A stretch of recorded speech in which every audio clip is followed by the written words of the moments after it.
और मेरे प्यारे दोस्तों, सीईटी सेल, आप सबका प्यारा सीईटी सेल आपके लिए प्लीजेंट सा तो बोल सकता हूँ कि नहीं बोल सकता हूँ, ये तो तब पता चलेगा अगर ये लोगों ने डेट फॉलो किए तो।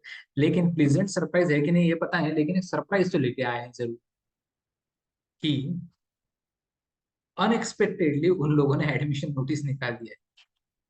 ठीक है, एक महीना डिले ना करे, एक महीना डिले करे। जैसे उन्होंने कुछ तो भी 5 तारीख को वगैरह फॉर्म्स ओपन किए थे, ओपन करने वाले थे, लेकिन उसके बाद क्या हुआ क्या मालूम। तो अभी उन्होंने एक admission notice for MBA for academic year 2023-24 निकाला हुआ। तो let us go through this step by step. एक एक लाइन, एक एक वर्ड पढ़ेंगे, आप पढ़ो, पॉज करो वीडियो, ढंग से पढ़ो। 28 जून का नोटिफिकेशन है। एंड अगर कोई डाउट्स आए तो नीचे कमेंट सेक्शन में लिखते चलो। I will also go through the notification completely. And अगर मुझे जो भी हाईलाइट दिखते वो पॉइंट्स में हाईलाइट करने की कोशिश करते। ठीक है, तो पहले तो कुछ पॉइंट जो मैं हाईलाइट करना चाहूंगा कि यहाँ पे सभी कॉलेजेस का एमएमएस एमबीए प्रोग्राम के लिए along with PGTM eight CIMS, ये एक पॉइंट है जो सीईटी का स्कोर एक्सेप्ट करने वाला है। देन प्रोसेस रहेगा आपका कि आप रजिस्टर कर सकते हो online, fill and submit online application form, upload the required documents from anywhere et cetera et cetera. कुछ बकचोदी स्टेटमेंट दिए रहते हैं, थ्रू इंटरनेट कनेक्टेड वगैरह। तो भाई विदाउट इंटरनेट कनेक्टिविटी कैसे कोई डॉक्यूमेंट अपलोड करेगा। उन्होंने बोला है कि अगर आपने ई स्क्रूटिनी मोड सिलेक्ट किया हुआ है, you need not have to visit personally for verification and confirmation of the application form. लेकिन अगर आपने फिजिकल स्क्रूटिनी मोड सिलेक्ट किया हुआ है, then you will have to visit the visit the verification centre. ठीक है, physical scrutiny, nearest physical scrutiny centre. तो हर एक सिटी में एक एक फिजिकल स्क्रूटिनी सेंटर तो होता ही है, कम से कम एक। सो चलो नेक्स्ट पॉइंट पढ़ते हैं। तो ये जो भी टेबल दिया हुआ है, this is nothing but the eligibility criteria for various types of candidate. तो majority of the candidates are through this criteria, Maharashtra state candidate. तो जिन लोगों ने इंडियन नेशनल हो आप, मिनिमम 3 ईयर डिग्री किया हुआ है यूजीसी से with 50% for general category, 45% for other backward category, and MBA CET का एग्जाम नॉन जीरो स्कोर से पास किया। ऑब्वियसली जीरो स्कोर आना सीईटी में तो पॉसिबल नहीं, तो आपको कम से कम नॉन जीरो स्कोर तो आना चाहिए। अगर आपको ऑल इंडिया लेवल के सीट्स के थ्रू अप्लाई करना है, मतलब आप अगर महाराष्ट्र के कैंडिडेट हो, अगर आप यहाँ पे भी आते हो, आपने सीईटी दिया हुआ है, लेकिन आपका सीईटी में स्कोर कम आया, फॉर एग्जांपल आपको अगर लगता है, मैं कट ऑफ का भी आपको एक पेज दिखाता हूँ। ठीक है, यहाँ पे अगर आप जाओगे, एक सेकेंड। सो अगर आप ये वेबसाइट पे जाओगे तर्कशास्त्र.co.in, यहाँ पे होम पेज पे ही नीचे, यहाँ पे मैंने ग्रीन कलर का एक टैब रखा हुआ है एमबीए सीईटी कट ऑफ। अभी तो कैप राउंड 1 की कट ऑफ लिखे हुए, कैप राउंड 2 3 के लिखेंगे जैसे जैसे प्रोसेस आगे। तो कैपराउंड 1 का जो कट ऑफ होता है, वो अगर आपको ऐसे लगता है कि आपका एआई सीट्स में जेबीआईएमएस में होने का चांस ज्यादा है, फॉर एग्जांपल आपने कैट में 99.99 परसेंटेज स्कोर किया, या फिर सी मैट में इतना परसेंटेज स्कोर किया, या फिर जो भी एग्जाम में आपने कुछ परसेंटेज स्कोर किया, और सीईटी में आपका 99.87 वगैरह आ गया, आप जनरल कैटेगरी के कैंडिडेट हो, तो आपका यहाँ पे जेबीआईएमएस होने के चांसेस कम है। लेकिन ऑल इंडिया एग्जाम के थ्रू जेबीआईएमएस होने के चांसेस ज्यादा है, तो आप लोग भी ऑल इंडिया सीट्स के थ्रू अप्लाई कर सकते हो। और other candidates who does not belong to Maharashtra but are Indian citizens and have and follow satisfy these criteria and have appeared for any of these exams जैसे CET, CAT, C MAT, XAT, ATMA, MAT and G MAT, तो आप all India seats के through apply कर सकते हैं। And third is NRI, OCI, then PIO, children of Indian workers in the Gulf countries, foreign national.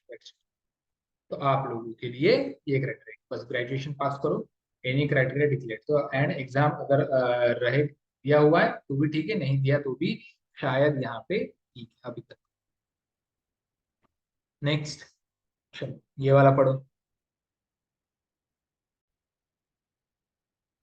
This is a very simple point, online registration for admission, जो जिसके लिए उन्होंने notification निकाला हुआ है, तो वो आप यहाँ पे ये लिंक पे जाके रजिस्ट्रेशन कर सकते हैं, लेकिन ये लिंक अभी तक एक्टिव नहीं हुआ है। 404 नॉट फाउंड। ठीक है, तो थोड़ा वेट करके करना। हम लोग रिकमेंड करेंगे कि 7 जुलाई तक का डेट है आपके पास, थोड़ा रुक के करो, क्योंकि हम लोग एक फॉर्म, हमारे किसी न किसी स्टूडेंट का फॉर्म भरेंगे, या फिर हम लोग खुद भी अप्लाई कर सकते हैं ऑब्वियसली, कोई कॉलेज में सीट तो ब्लॉक नहीं करेंगे, डोंट वरी। आपको बस प्रोसेस समझना है, इसके लिए step by step form filling करेंगे, कोई स्टूडेंट का करेंगे प्रिफरेबली, तो वो स्टेप्स फॉलो करोगे तो बेटर रहेगा। तो यहाँ पे उन्होंने बोला है कि if you have registered for MBA MH MBA seat 2023, you don't need to pay, are not required to pay any fees. लेकिन अगर आप ऑल इंडिया सीट्स के थ्रू अप्लाई करना चाहते हो, और अगर आपने सीटी नहीं दिया हुआ है, तो आपको general category, reserve category and NRI OCI candidates के लिए इतना इतना रिस्पेक्टिव फीस पे करना, simple. Activities and scheduled dates बताते तो है, फॉलो नहीं करते। तो online registration of application and uploading of required documents by the candidate for admission on website for Maharashtra state, all India, NRI, etc. Registration for Union Territory of Jammu and Kashmir and Union Territory of Ladakh migrant candidate. Candidates opting for Maharashtra plus AI candidature as well as blah blah shall apply separately for each type. तो अगर आप Maharashtra seats के लिए भी apply करना चाहते हो CET के स्कोर के थ्रू, एंड एआई सीट्स के लिए भी अप्लाई करना चाहते हो कैट सैट सीमैट जीमैट के स्कोर के थ्रू, मैट एटमा के स्कोर के थ्रू, तो आपको दोनों के लिए सेपरेटली अप्लाई करना पड़ेगा। ये क्या होता है, ये जब फॉर्म फिलअप करेंगे तो आपको हम लोग बताएंगे। अगर इसके ऊपर किसी को डाउट है तो please right down in the comment section. तो ये स्टार्ट होने वाला है आज से। अभी तक तो लिंक ओपन नहीं हुआ है, आपके सामने मैं दिखा रहा हूँ, अगर आप ये फिर से चेक करो, देखो थोड़ा अप्लाई ऑनलाइन ऑन क्लिक किया, कुछ नहीं, ठीक है। आज से स्टार्ट होगा शायद, थोड़ा थोड़ा टाइम रुको, 7 जुलाई 5 बजे तक रहे। उसके बाद document verification and confirmation of application form for admission, तो ऑनलाइन मोड में, बाय ऑनलाइन मोड अगर आपको सबमिट करना है एप्लीकेशन फॉर्म, तो उसका डेट है 8, मतलब कंफर्मेशन का, ठीक है, डॉक्यूमेंट वेरिफिकेशन कंफर्मेशन। सबमिट तो 7 तारीख तक करोगे, वेरिफिकेशन कंफर्मेशन का एक दिन एक्स्ट्रा दिया हुआ है 8 तारीख तक, by Maharashtra state on candidates. फिर एप्लीकेशन फॉर्म पूरी पड़ा हुआ है, ठीक है। During e scrutiny of application form, candidates should do, if no error is found, the status of verification and confirmation of the application form shall be available in candidate's login along with receipt cum acknowledgement. If error is found, the details of errors shall be intimated to candidates by reverting back his or her application form for application for its rectification through candidate's login. Candidate shall edit the reverted application form in given schedule and resubmit the OK. तो आप बहुत ही ज्यादा wait मत करो, आज का 28 तारीख है, कल तक हम लोग वीडियो बनाएंगे, फटाक से फॉर्म भर दो। अगर आपके एप्लीकेशन में कुछ एरर हैं तो आपको ये डेट के अंदर ही वो रेक्टिफाई करके सबमिट करना है, इसके लिए एक्स्ट्रा डेट एक्सटेंड नहीं होगा, ये यहाँ पे बता, ठीक है। NRI, PIO, etc. candidate should send a print of online filled and submitted application form and copy of uploaded documents by and speed director Sydenham Institute. Okay okay, admission process ये लोग फॉलो कर रहे हैं शायद से, ठीक है। तो अगर if you belong to any of this category, then आप जो भी ऑनलाइन एप्लीकेशन फॉर्म फिल कर रहे हो उसका प्रिंट लेके आपको ये एड्रेस पे कुरियर कर। Facility of online registration and document verification application form for admission seats other than cap rounds will be continued till cutoff date for all type of admissions. Okay, application registered after you shall be considered only for non-cap seats. Okay, applications confirmed by security scrutiny center after date only for non-cap seats. Institute level seats होती है ये, 3 round होने के बाद start, ठीक है। तो अगर आपने लेट कर दिया तो आप कैप राउंड के लिए एलिजिबल नहीं रहोगे, ना कैप राउंड 1, ना कैप राउंड 2, ना ही कैप राउंड 3 के लिए आप एलिजिबल रहोगे। Please note this, important, all types of, चलिए इंपॉर्टेंट नोट्स पढ़ते हैं। Important, this is for all types of candidates, कि आप अपना कैप सीट्स के लिए, अगर आपको कैप राउंड के थ्रू अगर आपको एडमिशन लेनी है, तो आपने फिजिकल सेंटर, स्क्रूटिनी सेंटर या फिर ई स्क्रूटिनी सेंटर से सभी डॉक्यूमेंट्स वेरीफाई करके, अगर उसमें कुछ रेक्टिफिकेशन आता है तो वो रेक्टिफाई करके सबमिट करने चाहिए बिफोर ड्यू डेट। अगर आप NRI, OCI, PIO, CI, WGC, FN candidates की लिस्ट में हो, तो आपका जो ऑनलाइन फॉर्म रहेगा वेरीफाइड, रेक्टिफाइड एंड वेरीफाइड, वो फॉर्म का प्रिंट निकाल के आपको director Sydenham institute of management studies research and Andhra Pradesh सिमसरी बी रोड चर्चगेट को सबमिट करना है। और अगर जो कैंडिडेट्स को इंस्टीट्यूट लेवल सीट्स के लिए अप्लाई करना है, it is mandatory to get registered. उनके लिए डेट्स के पहले रजिस्टर करना जरूरी नहीं है, क्योंकि applications after 7th will be considered only for non cap seats. Non cap seats मतलब इंस्टीट्यूट लेवल सीट्स। लेकिन इसके लिए आपको रजिस्टर्ड करना बहुत जरूरी है, डॉक्यूमेंट वेरिफिकेशन करना है ना भाई। ऐसा थोड़ी होगा कि आप इंस्टीट्यूट लेवल सीट पे जाओगे तो कुछ की कोई भी रहोगे तो आपका एडमिशन मिलेगा, वैसे नहीं होता।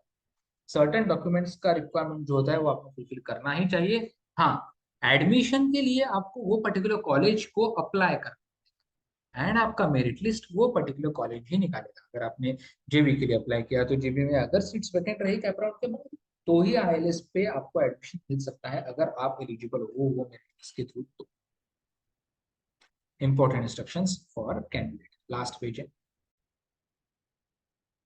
ये कुछ इंपॉर्टेंट पॉइंट्स हैं। if candidates fails to confirm तो उनका CAP round will not appear obviously। आप E scrutiny and PSC physical scrutiny centre का अगर सब एप्लीकेशन फॉर्म फिलअप करना भूल जाओगे या फिर फेल हो जाओगे तो वो कंफर्म करने के लिए तो आपका एप्लीकेशन रिजेक्ट होगा। एंड इसके बाद जैसे कि मैंने बताया कि आपका रैंक जो होता है, जो आपको यहाँ पे दिख रहा है rank cut off 35th rank 99.98, 42nd rank 99.97% है। तो ये जो रैंक होते हैं, ये रैंक आपके अभी इसके बाद डिस्क्लोज होते हैं, और वो रैंक आपका अगर आप ये फेल करते हो तो आपका रैंक डिस्क्लोज नहीं है।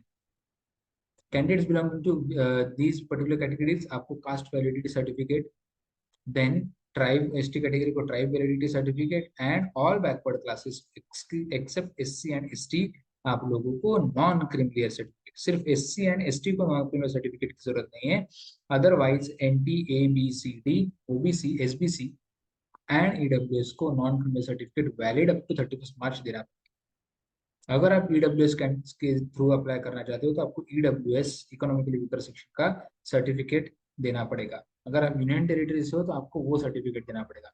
लेकिन एक चीज ध्यान में रखो कि बहुत सारे बच्चे ऐसे होते हैं जिनके पास ओरिजिनल डॉक्यूमेंट्स नहीं होते हैं because of an number of reasons. तो आपको अभी कैटेगरी का वैलिड कास्ट वैलिडिटी सर्टिफिकेट के लिए आप अप्लाई करते हो, या फिर नॉन क्रिमिनल के लिए अप्लाई करते हो, या फिर ईडब्ल्यूएस के लिए अप्लाई करते हो, तो आपको शायद कैप राउंड का जब वेरिफिकेशन स्टार्ट होगा तो आपको ओरिजिनल डॉक्यूमेंट नहीं मिलेगा, हो सकता है।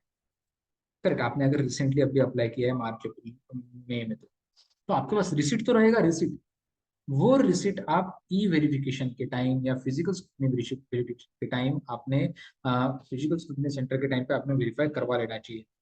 और थर्ड राउंड का लास्ट डेट खत्म होने के पहले, देखो यहाँ पे the SC ST BJ DT NTA BC D OBC SBC and EWS candidates who submitted receipt of caste ability certificate, non-criminal certificates, EWS who submitted receipts of all the certificates need and submit etc. physical scrutiny center, non-criminal center certificate at physical scrutiny center or e-scrutiny center, and submit original certificate to the admitted institute on or need to submit, ठीक है, should upload, this candidate should upload and verify original certificates to e-scrutiny और physical center। verify करो पहले तो e-scrutiny और physical center से, and submit the original certificate to the admitted institute। obviously आपका cap round 1 में या कैप राउंड 2 में या कैप राउंड 3 में जहां पे भी एडमिशन होती है, आपको थर्ड राउंड के before third round last date of reporting, तो थर्ड राउंड का लास्ट रिपोर्टिंग डेट जब रहेगा उसके पहले आपको ओरिजिनल डॉक्यूमेंट सबमिट करना पड़ेगा। अदरवाइज आपका एडमिशन तो कैंसिल हो ही जाएगा, वो पर्टिकुलर इंस्टीट्यूट से वो सीट वैकेंट रह जाएगा, और आप फाइनल राउंड जो इंस्टीट्यूट लेवल सीट्स होती है उसके लिए आपको ओपन कैटेगरी में कंसिडर, ऑब्वियसली उसके लिए सबको ओपन कैटेगरी में कंसिडर किया जाता है। लेकिन ओपन कैटेगरी के लिए भी जो एलिजिबिलिटी क्राइटेरिया है वो पर्टिकुलर इंस्टीट्यूट का, अगर आप वो फुलफिल करते हो तो ही आप आईएलएस राउंड में पार्टिसिपेट कर पाओगे। अभी further schedule regarding option form filling and CAP round allotment will be declared short. कब, किसको पता। The list of physical scrutiny centers available on website, eligibility rules and regulations for admission are made available on the website, blah blah blah। आपको CAP rounds का cut off check करना है, आप top 30 colleges का cut off यहाँ से check कर सकते हो category wise. AI seats obviously open category होती है। Then open category 2021-22, OBC category 2021-22, NTA 2021-22, B C D, SC ST, PWD, EWS, TFWS and then home university, other than home university state level. Then किसी किसी का minority level है, minority जैसे SIS minority Tamil, तो उनका भी कट ऑफ दिया हुआ है। Then comes Xavier's minority Roman Catholics, उनका भी माइनॉरिटी लेवल कट ऑफ दिया हुआ है, करेक्ट। ऑब्वियसली माइनॉरिटी लेवल रहेगा, अगर आप रोमन कैथलिक हो तो आपको एडमिशन मिल जाएगा, ऐसा जरूरी नहीं है। सीट्स तो लिमिटेड है ना उनके पास, तो उनको भी तो कट ऑफ फॉलो करना ही पड़ेगा। Then Lala Lajpat Rai minority Punjabi, correct, regional sorry religious minority Punjabi religion. Then linguistic minority Punjabi language. Then this is linguistic minority Hindi language, correct. Then this is religious minority Muslim religion, state level and minority level seats. ये minority level है, state level, ठीक है। Then Vivekananda minority Sindhi, तो ये minority level seats cut off से, ठीक है। आप सब कुछ यहाँ पे डिटेल में चेक कर सकते हो। So all the best for your CAP rounds guys. कुछ डाउट्स रहे write down in the comment section और get all the very best. Thank you very much.